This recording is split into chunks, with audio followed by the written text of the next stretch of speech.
السلام عليكم ورحمة الله وبركاته. بسم الله الرحمن الرحيم، الصلاة والسلام على أشرف المرسلين. إن شاء الله في هذه المحاضرة ناخد بعض المعلومات الهامة جدا. suggestion يعني اقتراح أو وسواس.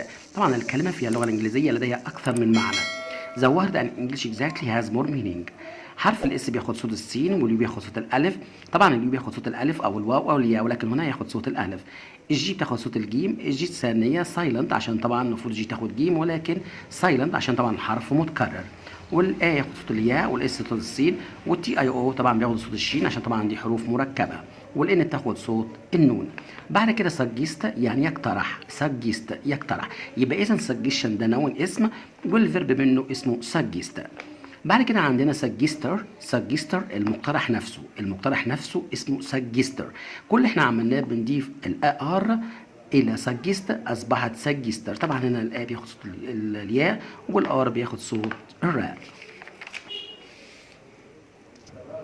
المعلومه الثانيه، عندنا كلمة درايفن اسمها درايفن ما هوش درايفنج، لا درايفن، لأن حرف الجي إذا جاء في آخر حرف الكلمة يكتب ولكن له لا ينطق. طبعا الكلام ده على responsibility، على مسؤوليتي، يبقى نقول درايفن ما هوش درايفنج، لا درايفن.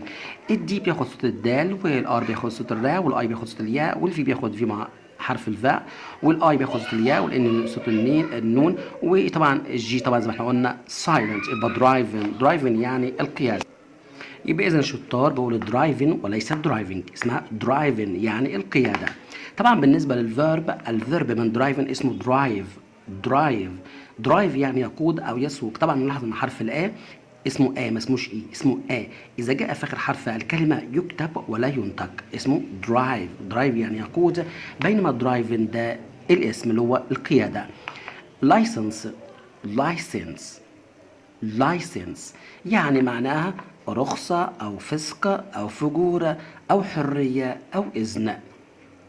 كمان مرة لايسنس معناها رخصة أو فسق أو فجورة أو حرية أو إذن، ونترجم حسب موقعها في الجملة.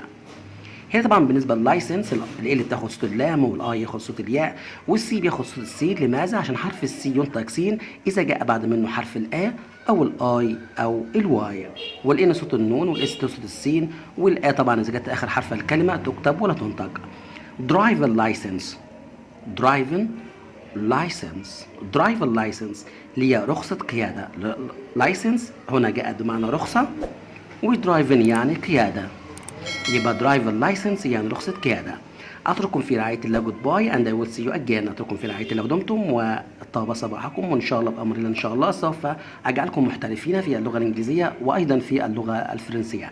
إذا أعجبكم الشرح لا تنسوا اللايك والاشتراك في القناة حتى يصل لكم كل ما هو جديد. جود باي and I will see you again later.